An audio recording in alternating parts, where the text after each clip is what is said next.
আসসালামু আলাইকুম, আশা করছি সবাই ভালো আছেন। ক্যাড কোর আয়োজিত এসেনশিয়াল ট্রেনিং অন অটোক্যাড কোর্সে সবাইকে স্বাগতম।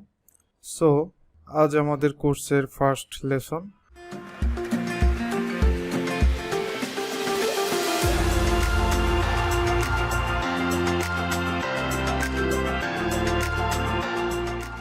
আমাদের পিসিতে সফটওয়্যারটি ইনস্টল করার পর আমরা ডেস্কটপে সাধারণত এরকম একটি আইকন দেখতে পাই, অ্যান্ড আইকনে ডাবল ক্লিক করলে আমরা আমাদের সফটওয়্যারের মেইন ইন্টারফেসে প্রবেশ করব। অ্যান্ড আমরা এই কোর্সে অটোক্যাড 2022 সফটওয়্যারটি ইউজ করব। সো মেইন ইন্টারফেসে প্রবেশ করার পূর্বে অল্প সময় আমাদের একটি ইন্টারমিডিয়েট উইন্ডোতে ল্যান্ড করতে হয়। দেন এই টোটাল উইন্ডোটির নাম হচ্ছে ল্যান্ডিং উইন্ডো।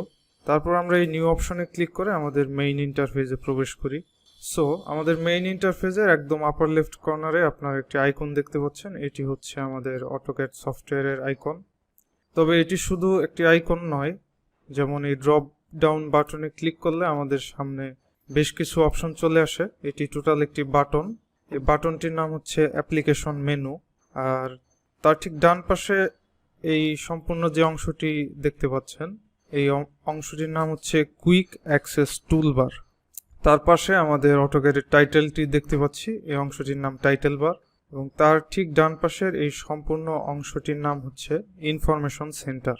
দেন আমাদের এই টাইটেল বার রোয়ের নিচে টোটাল আপনারা যে অংশটি দেখতে পাবেন তাকে একত্রিতভাবে বলা হয় রিবন। তবে এই রিবন কয়েকটি ক্যাটাগরিতে বিভক্ত, যেমন home, insert, annotate, parametric, view. এই অপশনগুলিকে প্রত্যেকটিকে ইন্ডিভিজুয়াল ট্যাব বলা হয়।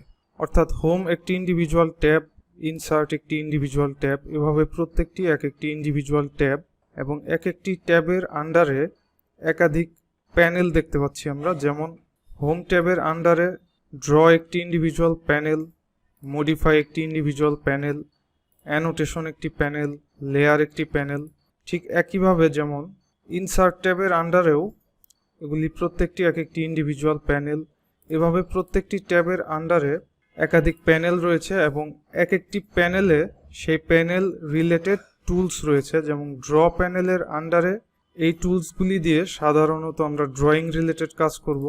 মডিফাই প্যানেলের আন্ডারে যে টুলসগুলি দেখতে পাচ্ছেন এগুলি দিয়ে আমরা ড্রয়িং মডিফাইয়ের কাজ করে থাকি।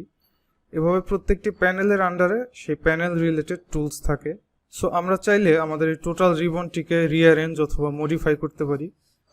যেমন আমরা যদি এই ট্যাবগুলির ডান পাশে রাইট ক্লিক করি তাহলে আমরা শো ট্যাবস এবং শো প্যানেল অপশন দেখতে পাই।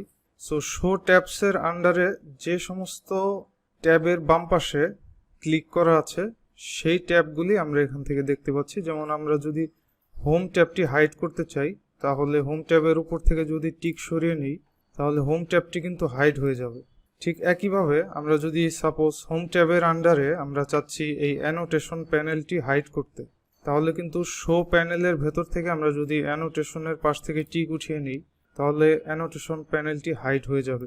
পাশাপাশি আপনারা এখানে যে ড্রপ ডাউন অপশন দেখতে পাচ্ছেন এই অপশনে ক্লিক করে আমরা মিনিমাইজ টু ট্যাব করতে পারি, মিনিমাইজ টু প্যানেল টাইটেল করতে পারি, অথবা মিনিমাইজ টু প্যানেল বাটন করতে পারি, অথবা চাইলে শো ফুল রিবন অপশনে ক্লিক করে আমাদের সম্পূর্ণ রিবনটি আমরা ভিজিবল রাখতে পারি।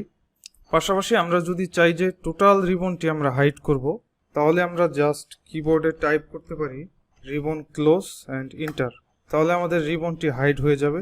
এবং একইভাবে জাস্ট কিবোর্ডে যদি আমরা রিবন টাইপ করে ইন্টার প্রেস করি তাহলে আমাদের টোটাল রিবনটি আবার ভিজিবল হবে।